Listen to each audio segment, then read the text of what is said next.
But imagine packing up your life and leaving the only home you've ever known, your friends and family, and then having to start all over again in a strange new place.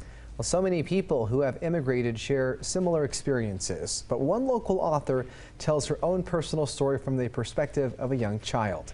Brianna Wilson introduces us to Zahra Marwan and explains how she found two homes more than 7,000 miles apart.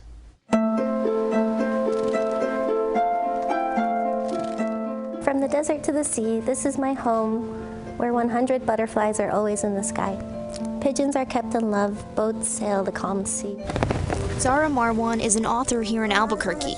Through her first children's book, Where Butterflies Fill the Sky, she tells the story of a young girl who moves from Kuwait to New Mexico. The story is about you. The main character in the book is you. Yeah.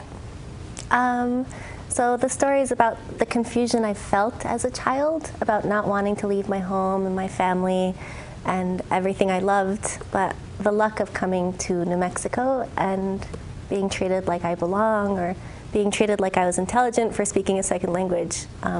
I didn't know how lucky it was as an immigrant to come to a place where people treat you well. Zahra says she had a very happy childhood growing up along the Persian Gulf. I have a big family, and it feels like a million cousins, and the sea is beautiful, and the food is good, and people stay up all night, and they smoke, and I eat a lot of food, and they're loud and funny, so it was a happy time. But her family was considered stateless, meaning they didn't have citizenship in any country. Discriminatory laws started becoming worse in the 80s and 90s, especially after Kuwait's liberation.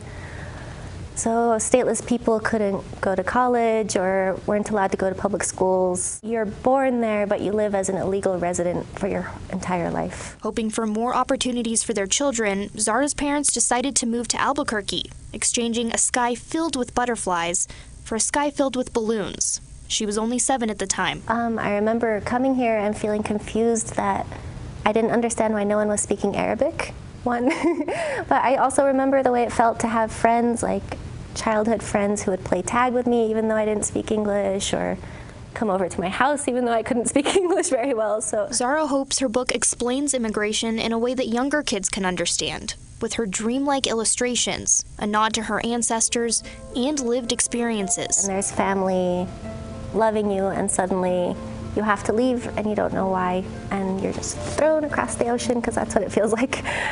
And you arrive to a place where no one speaks like you. By the end of the story, the strange new world becomes a second home. My family sends reminders that they're thinking of me, and I wait each week to tell them that I'm thinking of them too, that I miss them and hope we can be together again. That in this new place of high desert, I have found a home. That's beautiful. Thank you. Brianna Wilson, KOB4. Where Butterflies Fill the Sky is available today in all major bookstores and online. There will also be an official book launch this Saturday at the Harwood Arts Center here in Albuquerque. It starts at 4:30. We're going to post all this information at KOB.com.